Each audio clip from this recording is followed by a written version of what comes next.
Welcome to this author interview with Chanda Ouk Wolf, where we talk about identity and her book, A Dozen Delicious Donuts, A Sweet Cambodian-American Story. Chanda writes and speaks about the Cambodian diaspora in America, and it's her own lived experience that inspired her passion for uplifting the voices of immigrants and refugees through literature. We referred to it during the interview, but Chanda's great-grandmother and parents are survivors of the Cambodian genocide, often referred to as the killing fields. During this interview, we had a very interesting conversation about what helps build a multicultural identity, the challenges we face when we try to fit into a mold, and other related topics. Chanda is generously giving away a copy of her book, so if you're interested in entering the giveaway, please check out page 1 of the program of the Grand Multiliteracy event. And without further ado, let's get into the interview. Hello Chanda, it's a great pleasure to have you with us today to talk about your book, A Dozen Delicious Donuts, A Sweet Cambodian-American Story. In this book, you touch on a very important topic, which is how one generation passes on their culture to the next. I'm really pleased to be able to talk about this with you today. So thank you very much for accepting my invitation. Thank you so much, Yoshito. This is a great opportunity to discuss some of the things that you've raised around multicultural literacy. And I'm just excited to be here to talk about how we can continue to introduce inclusive stories in general. Yeah, thank you very much. And before we talk about your book itself, I would like to ask you more about you, about your story, your life, and what led you to write this book. So could you please tell us a bit more about your story? So where you were born, where you grew up? Yes, sure. So I was born in Atlanta, Georgia, in the United States. I grew up in Long Beach, California, and I was formally educated in the Northeast, outside of Boston, Massachusetts. Okay. And so you grew up with parents who are Cambodian. So you grew up speaking, do you say Khmer? Khmer? Sorry. Yes, it's pronounced Khmer, but it's also can be identified as Cambodian. So the language and the people are known as Cambodian, but we are also known as Khmer, and our language is Khmer. So thank you for clarifying. Yes, so both of my parents are survivors of the killing fields in Cambodia. This is a genocide that occurred in Cambodia from 1975 to 1979, where a quarter of the Cambodian population was executed, and they were able to resettle in the United States after realizing that they didn't have any family members left. My dad came with his grandmother, my great-grandmother, and my mother, who had 2 young children with her. My brother was born in the refugee camp in Thailand right before we were resettled in Birmingham, Alabama, in the United States. Okay, thank you very much. And so I understand that you identify as Cambodian-American. What does it mean to be Cambodian-American? And also another question that's related to it is, have you ever questioned your identity? I do identify as Cambodian-American, mostly because being born here, I think I don't have another sense of meaning being a citizen of Cambodia. I feel this Americanness, but because both of my parents were born in Cambodia, I feel a connection to being Cambodian. Yeah. And the other reason is because of their background and their story, and wanting to be tied to a past that was almost completely diminished. Yeah. And so you always felt Cambodian-American. And just before we started this interview, I talked to you about how I doubted my own identity as a bilingual person when I was a teenager due to myth about what it means to be bilingual. For you, has it always been clear you're Cambodian American? It wasn't always so clear. I think as I've gotten older, I realized that I can appreciate being both. Um, I, I'm gonna have to share this with you, Yoshito. And I don't know, it might be after this interview, but I did write poetry about kind of my identity, and it was really interesting to see myself in this poetry, in that it wasn't Cambodian and it wasn't American, it was Cambodian American. Yeah. Okay. And it is something that can't be untied. Yeah. And it has to be both because this is who I am. It's Yeah. like an overlap. Yeah. And but growing up, it was really hard because I think there is an idea of what it means to be American. And when you don't necessarily fit into this molds of what it means to be American, you question yourself. I think you question your identity, you question your parents' identity, you question your own, I think, just being, whether you're American enough. Yeah. And sometimes you focus on assimilation more than truly allowing yourself to be who you want to be. So I'd say, you mentioned, as a teenager, I think as a teenager, I sensed that I wanted so bad to fit in that I gave away my true self. I see. And I think,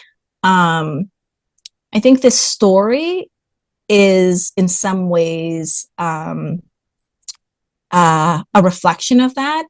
This idea of wanting to fit in, but at the same time trying to find out who you really are. Yeah. And how you might fit into this this world without kind of pretending. Yeah. I guess it's really like maybe it's happening more in monolingual countries, well, in both like whether it's like the United States or France or England, there are many people from many countries, but it's seen as a monolingual country. And I feel like in these countries, you try to fit one mold depending on the language. And I guess it's the same as what I was saying with me trying to identify as a bilingual person when I was a teenager and thinking, I don't speak Japanese and or read or write Japanese as well as French, so I don't fit the bilingual image, and that put me off and wondering whether I was French or Japanese or both.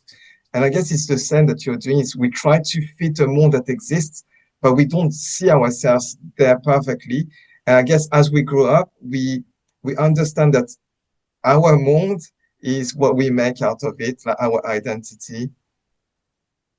Yeah, that's exactly right, Yoshito. I feel like what comes out of this, maybe it's an identity crisis, is that we find that we can be both. Yeah. And that in this process, you're learning so much about how to be in both worlds. Yeah. And that you too can be accepted in both worlds. And it doesn't have to be completely either. Yeah. I think there is a place for us. Yeah. And and now that I'm talking to you, I feel like I can be anywhere and find people like you who may be able to identify with me, and it's more global than I had ever imagined. Yeah. Yeah. And so your book, Dozen Delicious Donuts, is a story about how we share our culture with the next generation. So through, for example, in your book, it's about a recipe of how to make donuts and stories that are linked to it. What led you to write this story? So in America, at least in the US, there is a somewhat big Cambodian-American population in two parts of the country, one in the West Coast in Long Beach, California, and then the other on the East Coast, which is Lowell, Massachusetts. But I found that there was really no books on Cambodian-Americans. And it's been over 40 plus years since I think the first wave of Cambodian-American refugees arrived here. And so I felt like if I don't write this book, I was going to wait the rest of my life for someone else to write it. And so I decided that it was time. And, you know, I just feel that it was so important and the timing was, I think, right for me. And now that I'm looking back on it, it taken a long time to actually get this book out to the world. But I can tell you that the way the book has been received, it's probably more than I can imagine. You know, I think we talked a little bit earlier about where you are, and you're in Korea now, but you know, you're French Japanese, but you live in London. And the fact that we're able to connect internationally about this book is telling about why multicultural literacy is so important. And why these types of books, generally speaking, should be available to more people. Yeah. And so in your book, Pip, so the main character explains that her grandma taught her this recipe of how to make donuts, Cambodian donuts, and it's linked to her story, etc. And when you were growing up, how did your parents pass on to you their culture, the Cambodian culture? Because you feel Cambodian American, even if you grew up in the United States. So how did they pass on to you this part of your identity? So I think partly the language. You know, the language I think is so important when, you know, both of my parents are non-English speaker. So on non-English speaking growing up. So I didn't really have a choice to kind of speak to them in a language that they didn't understand. And so by learning this language, Cambodian, I think that passing that on to me helped me, I think later in my life, to really understand who I am. I'm sorry, my dog is barking. It's okay. I barely I'm hear. so sorry. Okay. But and he's actually a very small dog, so this is fascinating that he is so loud. But I think part of it is the importance of using a language to connect. And I think what's helped me learn more about myself is that I understand Khmer, Cambodian, the language, and there's just certain words and phrases that can't be translated in another language. And so A Dozen Delicious Donuts uses some of the phrases, which captures really the essence of this Cambodian-American story. You know, you have the English language, but you also have some parts of it where, you know, endearing terms that can only be said in Khmer. Yeah, I see. Yeah. Okay. And so now I believe you have children. Do you pass on the Cambodian culture to them as well? I do. And I think part of it is this book, which is so important because my son, when he went to kindergarten, which is here in the United States, kind of the, you know, it's the first time you enter a school, he really questioned his own identity, and he asked me what it meant to be Cambodian. And so I was on a journey to help him understand more about who he is. But through the process, I began to learn more about myself as well. And now we're on this journey together. which I think has been such an incredible opportunity for my family and I, because we're now kind of reaching back into a place that I don't think any of us thought ever possible. You know, I'm doing a lot more research now about a lot of different things that I think I would not have looked into if it were not for the initial question from my son about his own identity. Yeah, I guess we, as parents, we went through our own journey, but there are parts of it we haven't questioned. But when our own children ask us, then we want to find the answer and to be able to help them find the answer. So this event is about multilingual literacy, and I was wondering if you learn to read and write in Khmer, or if you're encouraging your children to do so. So I was earlier on when my parents arrived in the United States, the first thing that they did was put me into a Cambodian school. And part of learning that was through Buddhist monks. Oh, okay. And the temples. But I think over time, it became very difficult for us to balance. One, I think my lack of consistency in, you know, learning this, I think, very difficult Sanskrit language. But I think also I wanted to pursue something that wasn't, I think, Cambodian. I was looking to be more American. Yeah, I can And as a young person, I'm now again questioning my identity and why I'm learning something that I don't really feel that I was connected to. Yeah. Okay. Yeah, that's interesting. And then how that it's like I'm not using it day to day. I'm only using it with my parents at home. Yeah. And so outside of the immediate family, I didn't use it with the real world that was in front of me. And also what the real world was seeing was that I was different. And so I didn't want to be different. Yeah. So I think I kind of discouraged myself I can from learning. Yeah. Mm-hmm. Yeah. Yeah. It's like we were saying before, it's trying to fit in the mold that we think is what expected from us. And I think that's exactly right. I think as a young person, what you see is part of being accepted. Yeah. And what you can see parts of you where you didn't feel as accepted. Yeah. And so now we'd like to talk a bit more about your book. So first of all, how much of it is autobiographical? I'd say a small portion of it is, but then I think of it, it's actually a big portion. Parts of it is, my own reflection of me growing up. I think in California, there are thousands of Cambodian owned donut shops.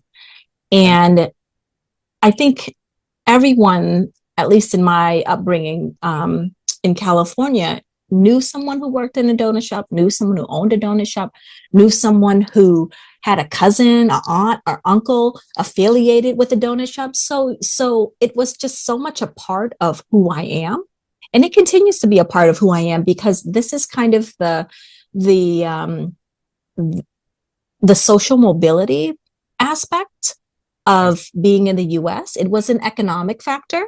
So we kind of found our niche in making donuts, but it just so also happened that we have our own donuts in Cambodia.